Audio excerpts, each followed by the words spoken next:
an asynchronous circuit, right? So let's recall what our SR latch looked like.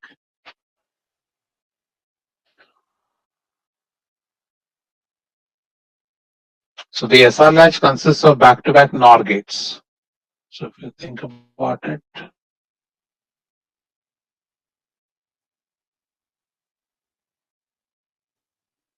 this was your reset input, this was your set input.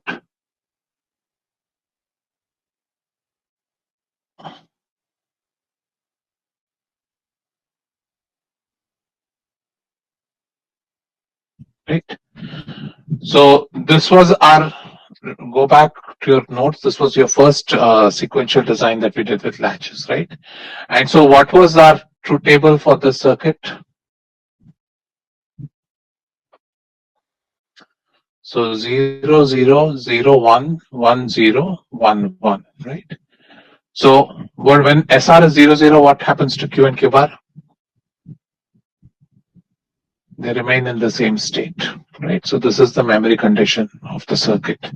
When I give SNR as 0 1, then basically I'm resetting the signal at the circuit. So hence this becomes 0 1. When it goes 1 0, I'm setting, so hence it goes 1 0. And when I do 1 1, 1 1 we said was a forbidden condition. Why did we say it was forbidden? Because we said that when both are 1 1, right, then the stable input will be when Q and Q bar are 0, which kind of does not make sense, because here we're assuming that Q and Q bar have to be complement of each other, right? And so therefore we said that that's not a valid condition, since we've imposed a conditional circuit that we need to get the complements out. Hence we saw it was a forbidden value. So whenever we use the SR latch, we ensure that, or the designer has to ensure that this condition is never created, right? So if you're going to use any timing signals into these latches, you need to ensure that you never create this signal, and you always ensure that S and R cannot be 1 at the same time, right? So this is what you've done previously. Now let's look at this. So again, you see here 2 gates, right? You see 2 gates and you see feedbacks here. So let's now think of this. Let's do this as an asynchronous design. Let's see how to analyze the circuit as an asynchronous circuit. So how would it look like? Let's unravel the circuit. So this is your R. R goes as an input into a NOR gate, and the output is a Q, right? The Q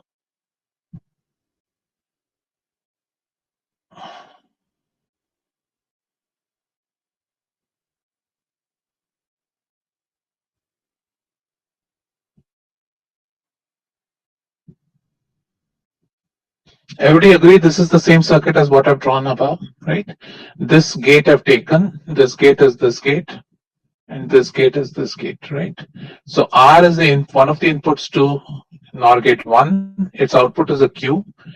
Q goes back as a feedback to a second gate 2, which has S as the other input, right? And the output of this is fed back into the input of 1, right? So now if I look at this and now think about excitation variables and secondary variables, how many feedback paths do you see?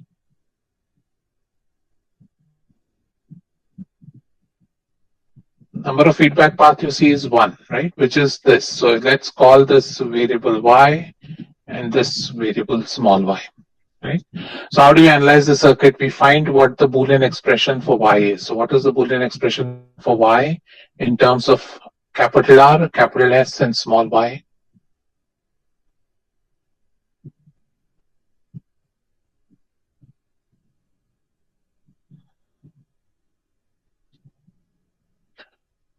This is going to be S plus y whole prime, right? So y is given by R plus S plus y the whole prime, all of that primed again, right? So this is the value of y, and you open up the brackets, use De Morgan's law. What you'll get is your y can be written as R prime S plus R prime y. Right? So you get your y as R prime S plus R prime y. Right? And so let's draw the transition table for this. How does the transition table look like? How many rows and columns does it have? It has 2 rows and 4 columns.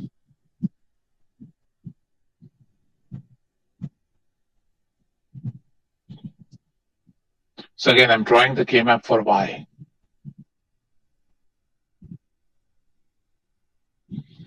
Right. So fill in this table. What does the first row look like?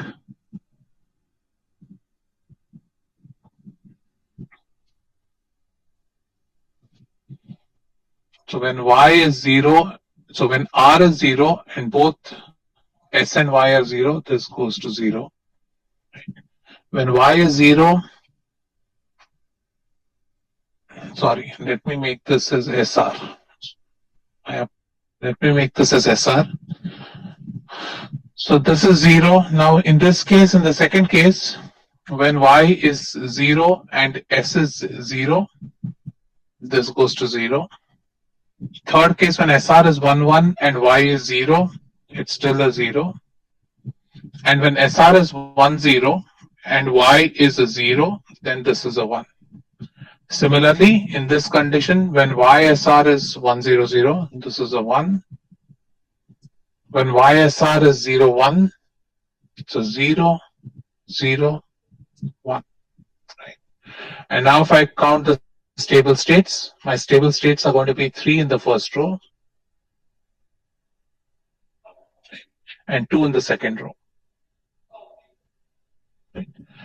So now what you see here is that when SR is 0, 0, I have 2 stable states for the system, both 0 and 1. Right.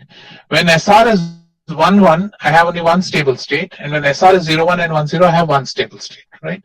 So now now that we know asynchronous design, we know what the stable state is, let's now think about how the circuit works. So let me repeat the table here again, transition table, and let's discuss what is happening here.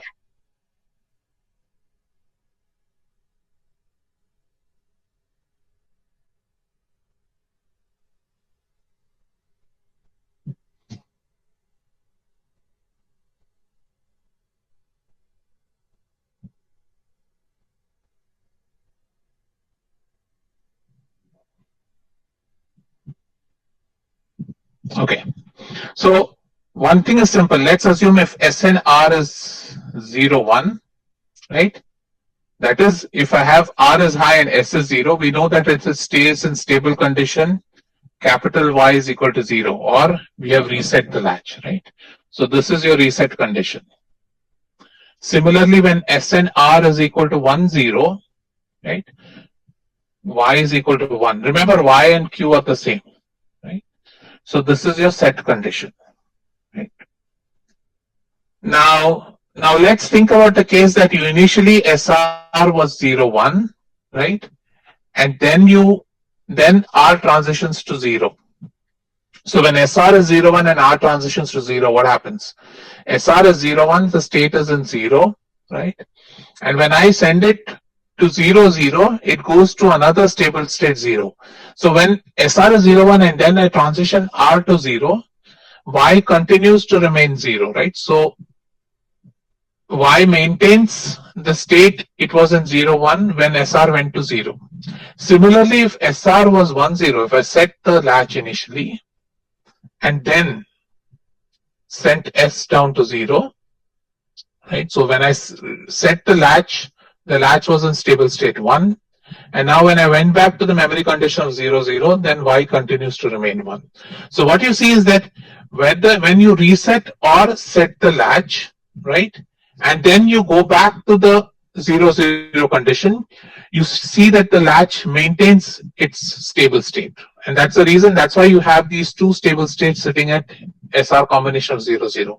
So depending on whether you're coming from 0, 1 or you're coming from 1, 0, you can land up in either of the stable states. Right? Now let's look at what happens at 1, 1. So let's assume that SR was at 1, 1. Let's assume. Here, because even though I've shown Q bar, let's think that you couldn't make out this was an SR latch. So let's assume that SR is 1, 1. So what happens when SR is 1, 1? When SR is 1, 1, Y is sitting at 0 stable state, right? Now when SR is 1, 1, and now I bring SR to 0, 0. So for some, because I know 0, 0 is my memory state. So let me first keep SR 1, 1 and bring down SR to 0, 0. So now tell me what kind of a race is this? So SR from 1, 1 to SR to 0, 0 can either come through as, I can go as 1, 1, 0, 1, 0, 0, or I can go as 1, 1, 1, 0, and 0, 0. Right? Just remember, SNR don't change at the same time. So suppose SNR has some finite delta, then can so happen that to go from 1, 1 to 1, 0, 0, 0, I need to either go through 0, 1 or 1, 0. Right? Now what you see is that we just looked at this. When you go from 0, 1 to 0, 0, it is in 0. When you go from 1, 0 to 0, 0, it is in 1. Right? Now when you go from 1, 1 to 0, 1, it continues to remain in 0. So if I go from 1, 1 to 0, 0, I will get a 0. If I go from 1, 1 via 1, 0 to 0, 0, I'll go to 1. Right? So what you say is, depending on the path taken by the circuit from SR11 to SR00, my state changes. Right? Are you following that? So this is a critical race, because in this race, depending on how my 1, 1 transitions to 0, 0, I will get different stable states for the output, which is a no-no, right?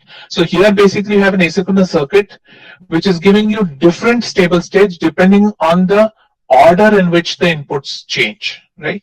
So eventually your last state is going to be 0, 0.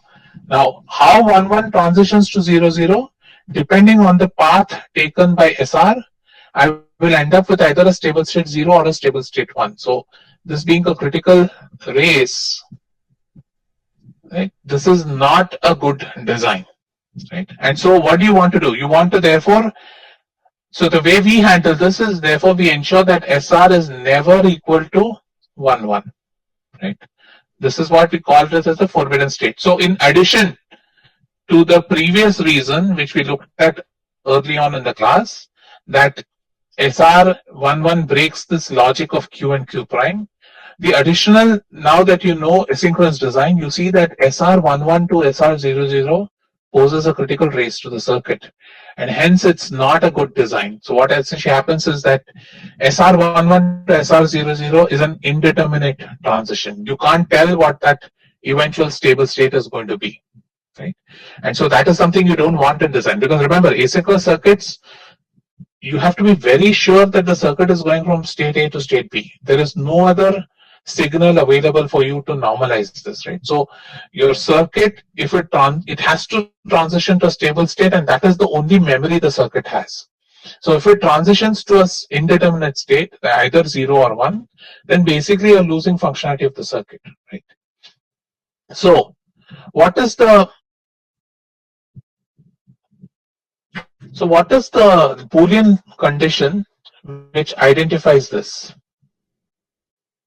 Suppose I tell you, give me a Boolean condition which identifies that SR should never be 1, 1. What is the Boolean expression or Boolean equation that should be satisfied by S and R if I want to ensure that S and R are never both simultaneously 1? And the Boolean expression I need to satisfy at all times is SR should always be 0. That is, the AND of S and R should always be 0, right? Because ANDing S and R will be 1 only when both S and R are 1, right? So if I'm going to use a latch in my design, I need to ensure that the latch is designed in such a way that its control signals always AND to 0. Right? So now if you think about your excitation function, my excitation function can be written as y equal to r prime s plus r prime y, right?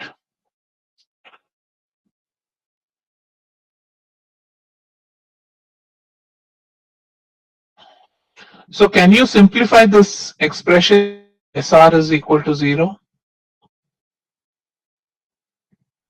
So given SR is equal to 0, can you simplify this expression? Right now, see, this expression has two AND gates, right? Two AND gates and one OR gate.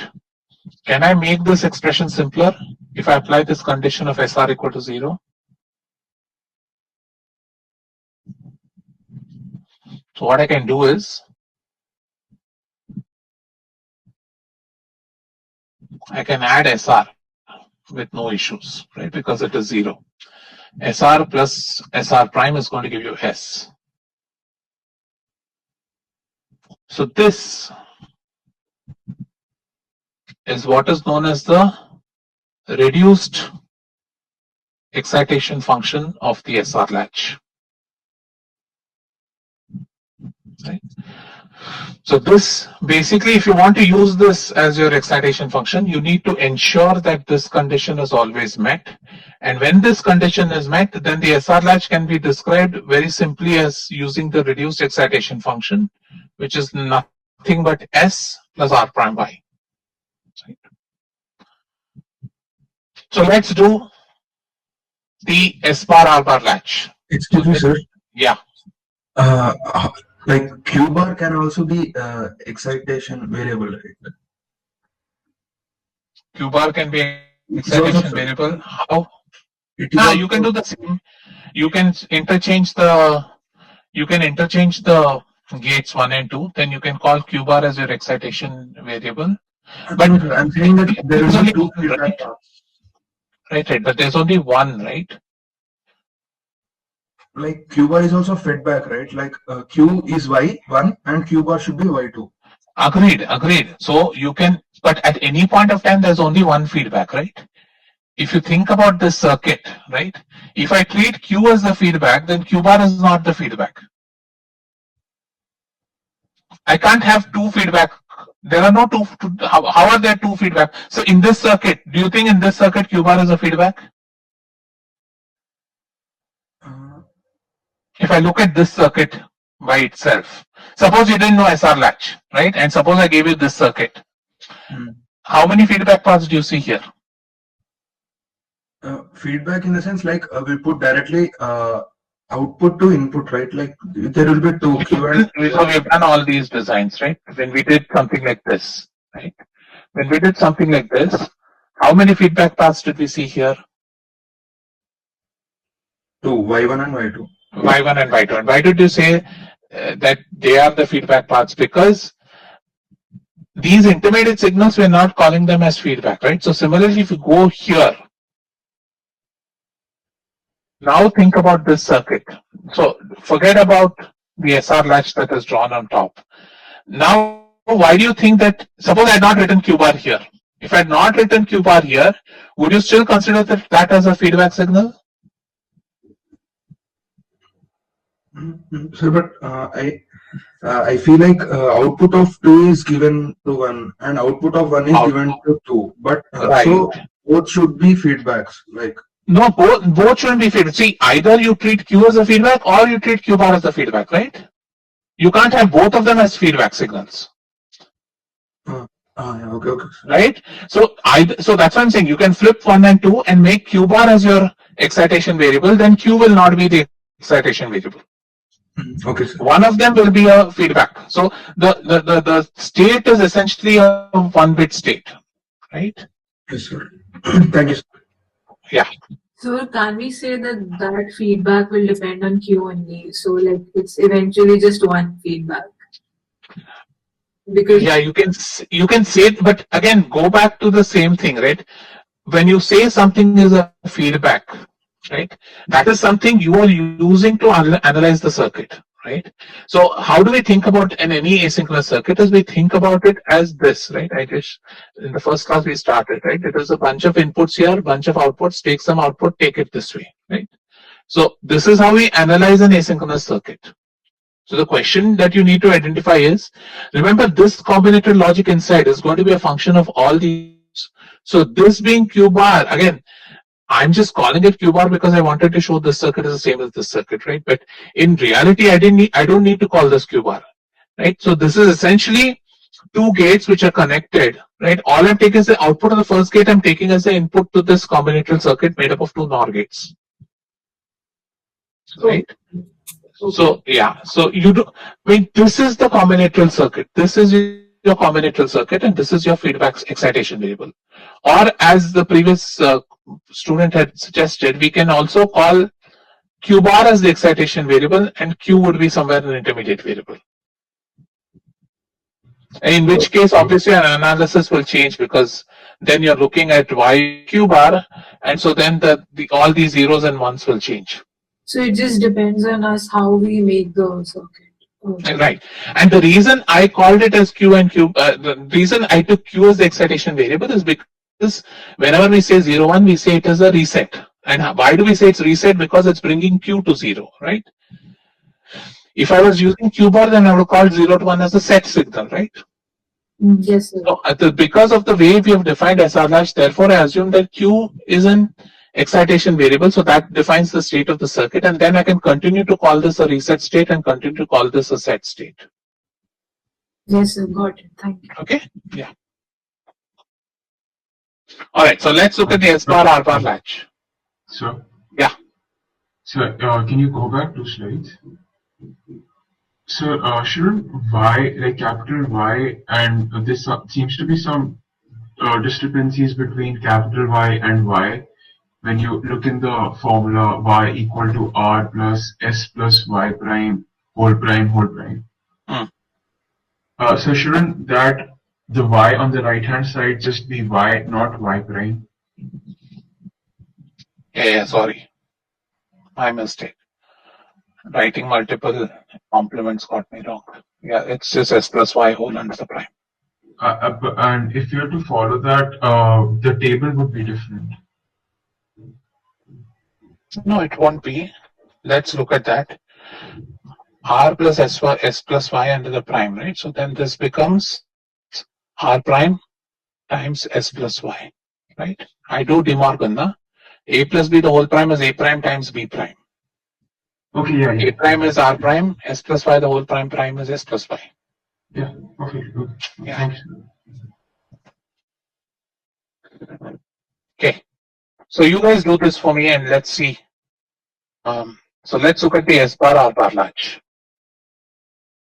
So remember, the S bar R bar latch is made up of the NAND gates, right? So it's a NAND equivalent of the previous circuit.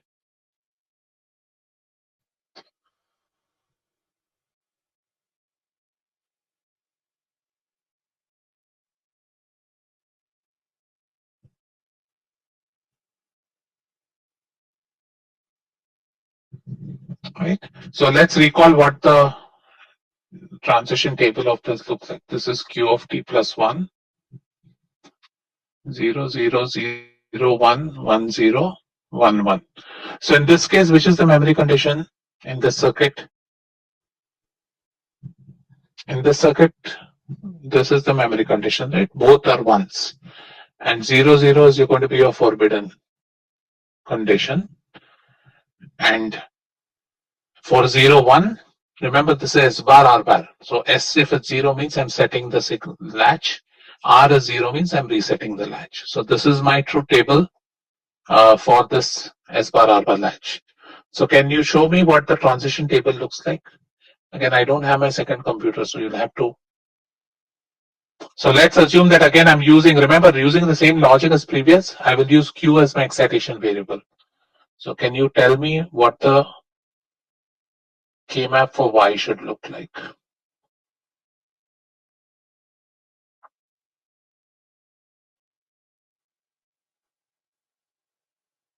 So what should the first row read from left to right?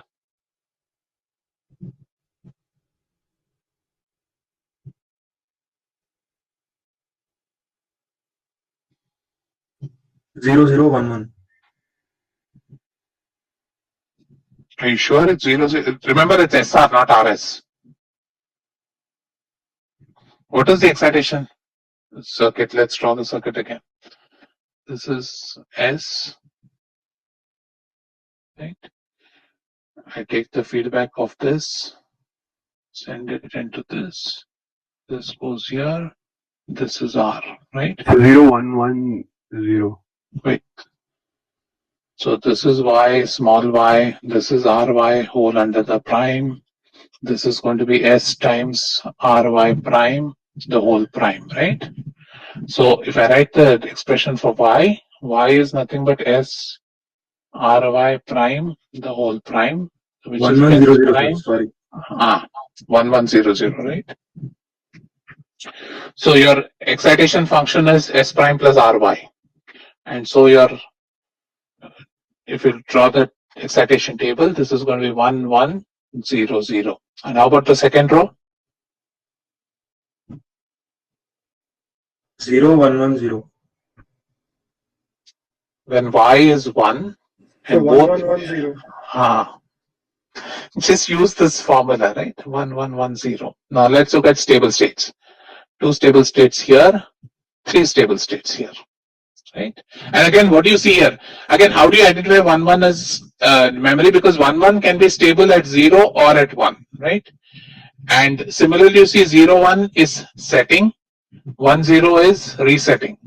And again, in 0 you see only one stable state, right? So again, if you use the same logic as before, what you'll see is that if I am in 0 and I go to 1 so if I am in SR equal to 0 and go to SR equal to 1 right? Depending on if I go as 0 which means I will continue in 1, right? So if I go 0 1 then my y becomes 1. And if I go 0 1 then my y becomes 0. So again, you see the same critical race here, right? Coming in whenever you go from this forbidden state towards the memory state, right? It's fine when you're transitioning from 0 to memory or 10 to memory. This problem comes about only when you go from the forbidden state into the memory state, and that is the biggest critical race you have here. And so the same logic as the previous circuit is that when you're doing this, therefore, depending on if you're going through 0 or if you're going from 10, you're going to get different values at the output, right? And so that becomes important for you. And so this, you have to again ensure that S and R are never 0, right? And so if you want S and R to be never 0, what is the condition for that Boolean expression?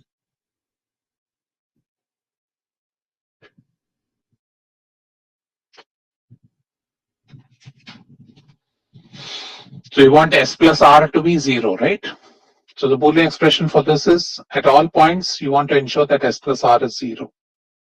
Or you want S bar R bar to be 1. Okay. So again, remember, all that we have done right now is we just tried, I've given you a different way of looking at the latch, purely from an asynchronous standpoint. And what we basically see when we do the latch from an asynchronous circuit standpoint, we see that the circuit has a critical race. And so the way we avoid the critical race is by ensuring that the inputs never go to the forbidden condition. So in the case of an SR latch, it never goes to 1 and in the S bar R bar latch, it never goes to 0 Sorry, was there a question? Yes, so in this case, when it is in 1 state, and then we have to go to 0. So then also, if it goes to 10, then it stays at state 0, right? No, but when you say something is in 1 how do you tell which state is it in? Yeah, sorry, y is 0 and state is 1. So suppose you are in this state, you are in 0 right? Now you want to go to 0 right? So when you go 1 1 1 0 0 0, right? 1 1 1 0 0 0, this goes to 0, right? And then when you go to, now you're going to 0 0 0 0 goes to 1, right? On the other hand, if you go 0 0 0 1, it goes 1. So 1 1 to 0 0 is not an issue. It's the 0 0 to 1 1 which is a problem, right? So if it's stable state, then also it goes to the next state. What is a stable state? Like 1 1 and y was 0. So now it became SR is 1 0. So 0 is a stable state there, right? Right, but your SR eventually has to go to 0 0. Now you just mentioned that Okay, you want to go to SR 0. Thank you, sir. Yeah, this condition is not a problem. As long as SR was 1 1 and Y was 0, if you went to SR again as 1 0, it will continue to remain 0, right? The advantage, again, remember, because 1 1 gives you 2 stable states, the circuit is stable at both 0 and 1. How you get to 0 or 1 depends on whether you set it first or you reset it first, right? So the memory state is the one which is stable in both values of y. And that's what gives it its memory. So it can be stable in both 0 or 1 depending on how you got there, either through set or through reset. Okay? So why is s plus r equal to 0? Shouldn't it be equal to 1? Sorry, equal to 1. S plus r is equal to 1 or s bar r bar is 1. Sorry.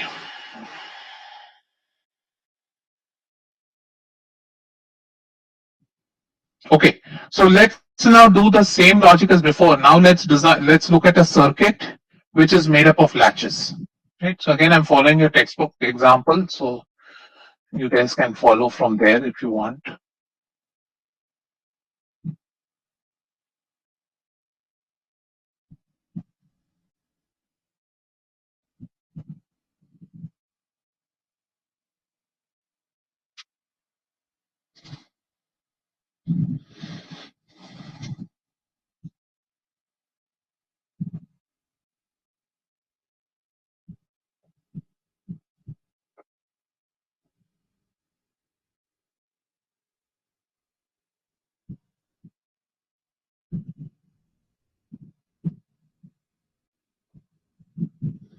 So remember, when you have an SR latch, you have to deal with two inputs, right?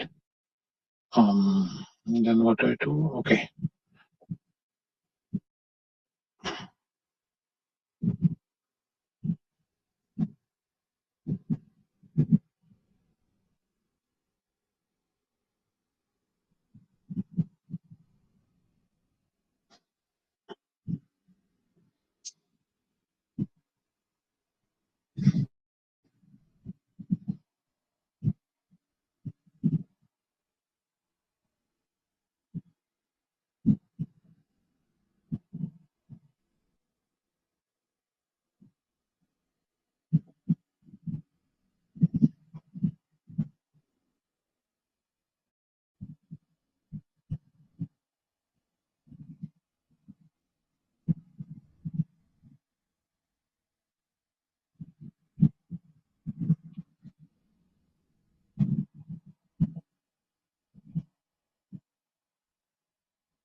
Okay. So this is your circuit. So it has two SR latches, latch 1 and latch 2. Right. Now the first question you need to ask yourself is how many feedback paths do you see? Right. Now again, logic is very similar to what we did in the case where we had gates. Right. So again here, how many feedback paths do you see? 2. 2, right? And those are the two outputs of the SR latch, right? Again, like flip-flops, right? When you have latches, ideally, if you're going to use a latch, it's because you want to use this as a memory element, right? So if you're going to use two latches, normally you'd find two feedback paths. If you have not, then probably that one latch is useless. You probably don't need that latch, right? So number of latches will generally give you a clue as to how many feedback paths are essentially there in the circuit. So let's call Y1, let's call Y2, right? So now, if I want to analyze this circuit, how do I go about doing this? So this part you guys know how to do, right? So this Y2, basically this becomes Y2, sorry, this becomes Y1 and this becomes Y2. So I know you can analyze up to this point. So once you find out what R1 S1 is and R2 S2 is, how do you find out Y1 and Y2?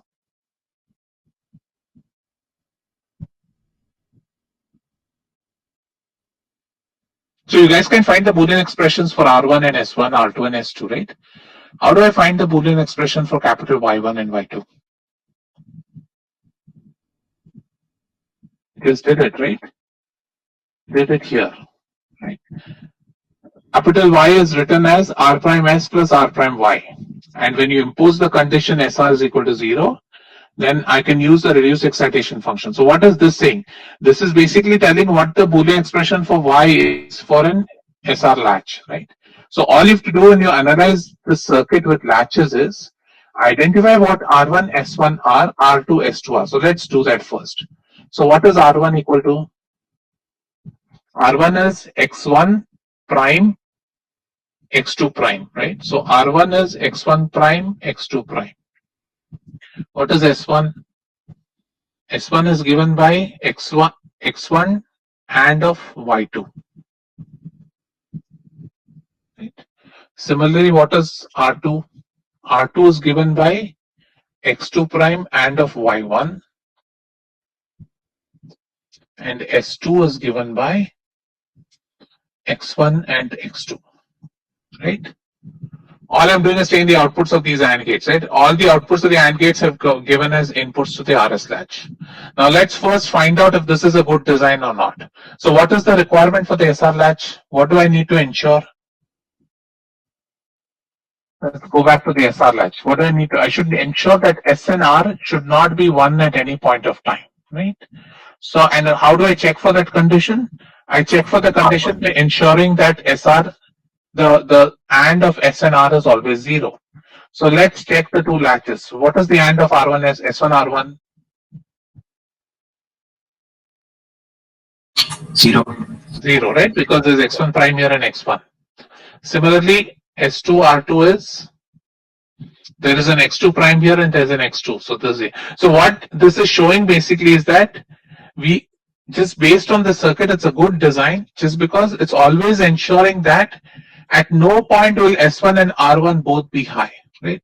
S1 and R1 will logically never have the same high value. It will either be high low, low high, or low low, right? And that's because of the way the circuit has been designed.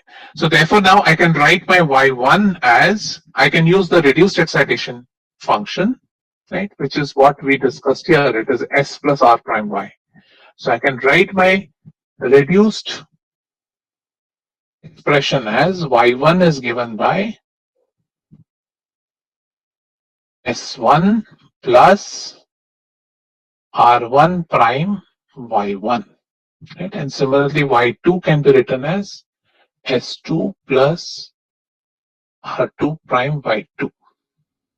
And remember, this is individually has Y1 and Y2, right? So once you're identified R1, S1, R2, S2 as a function of all these inputs, then you're just looking at the modeling of these individual latches because these are eventually identified by Y1 and Y2. And so those individual reduced excitation functions are given by this, right?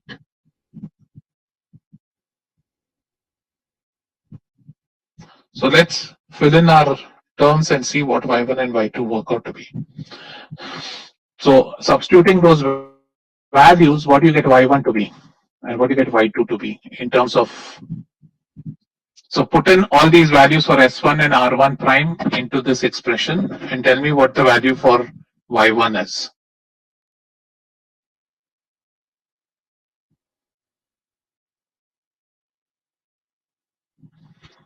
Y1 is going to be X1, Y2 plus Y1 into the prime of this, right? So prime of X1 prime, X2 prime is X1 plus X2 times Y1, right? So your capital Y1 can be written as X1, Y2, which is your S1, plus X1, Y1 plus X2, Y1, right? So this is your expression for Y1. Similarly, what's the expression for Y2? Y2, S2 is X1, X2, and R2 prime is going to be X2 plus, R2 prime is going to be X2 plus Y1 prime, that times Y2, right? So it's going to be X1, X2 plus X2, Y2 plus Y1 prime, Y2, right? So again, I have two. So now I've found basically the Boolean expressions for the two excitation variables in my circuit. So what is the next step now? Next step now is to draw the table, right? So how do I draw the table? I need to create a separate K-map for Y1, a separate K-map for Y2, and then combine the two into one, right? So how do I do the K-map for Y1? How many rows and columns do I have here?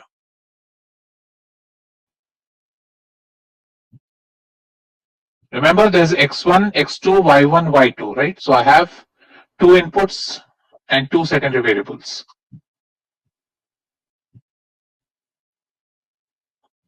So this is going to be my y1, y2. This is going to be my x1, x2. So it is 0, 0, 0, 1, 1, 1, 1, 0, 0, 0, 0, 1, 1, 1, 1, 0. This is for y1.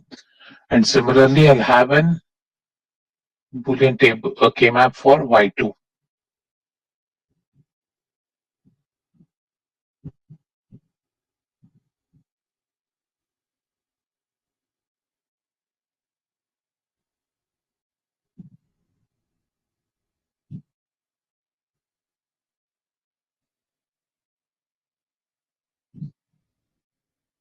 So let's read out these values. What is the first row of the y1 table?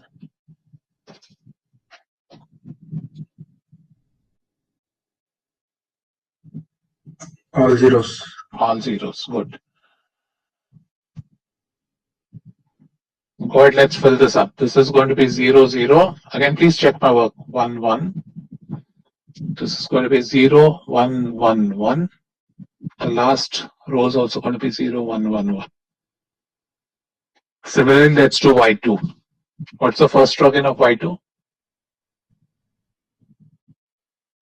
All zeros.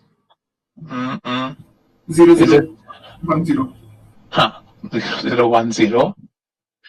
Then you have all ones.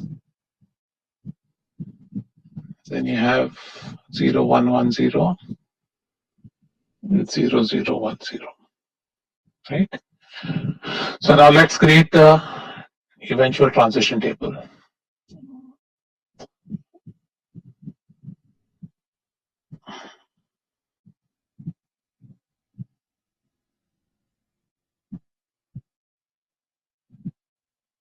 So now I'm doing the K-map for y1, y2 because that is my state, right? So it is given by y1, y2, x1, x2. So all you have to do is just write both these terms into one table. So it goes as 0, 0.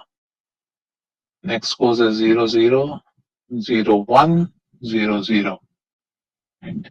Similarly, you have 0, 1, 0, 1, 1, 1, 1, 1, 0, 0, 1, 1, 1, 1, 1, 0, 0, 0, 1, 0, 1, 1, 1, 0. Right? And now we just need to identify what the stable states of the system are. So in 0, 0, I have 3 stable states. In 0, 1, I have 2 stable states. In 1, 1, I have 2 stable states. And in 1, 0, I have again 2 stable states. Right? So this is going to be your excitation table.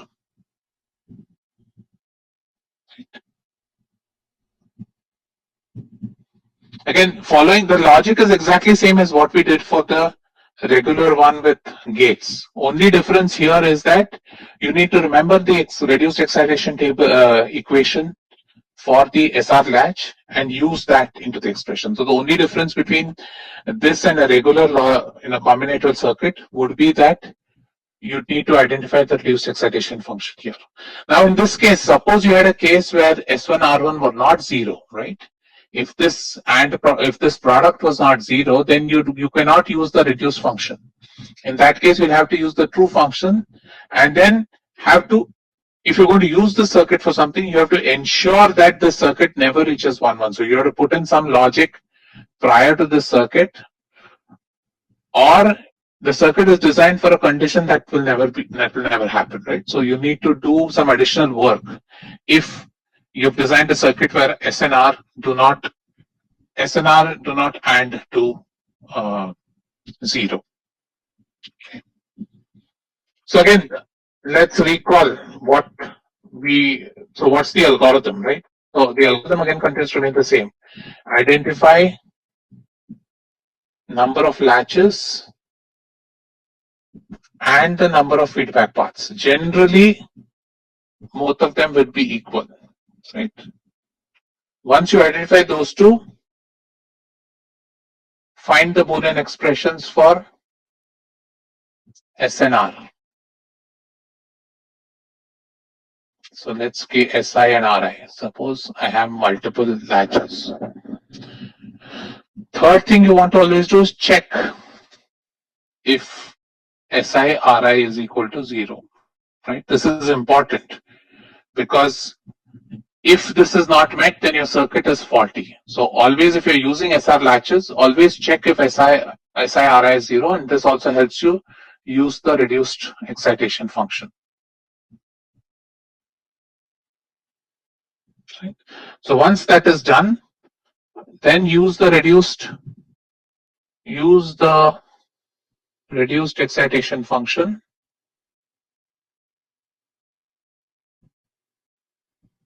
to identify the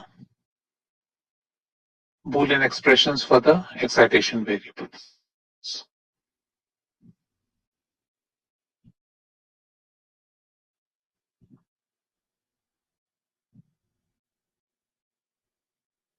Once you've done that, then for every y, I create a K-map. And then create the transition table. So obviously, in this class, I will not give you circuits more than 2 outputs because then the K-map becomes complicated. But this is the general procedure if you want to analyze any circuit with latches. Okay. So what we'll do is, with this, basically I've finished the syllabus for T3. So T3 will include only what I've taught up to here. And design of the asynchronous circuit will be for the compre. So before I close the lecture for today, one last thing I want you to do is go back home or after the class, try and figure out, just for the fun of it, if what are the race conditions in this excitation table. You can discuss with me in the next class. What are all the different race conditions you see, and whether they're critical races or non-critical races. Right? This gets complicated now because you have 2 inputs and 2 outputs. And remember, each of them can change only one at a time, right? So now use this table and try and identify what are the different races you have in this table. Okay. With that, I'll stop here and I'll continue on Wednesday. Thank you.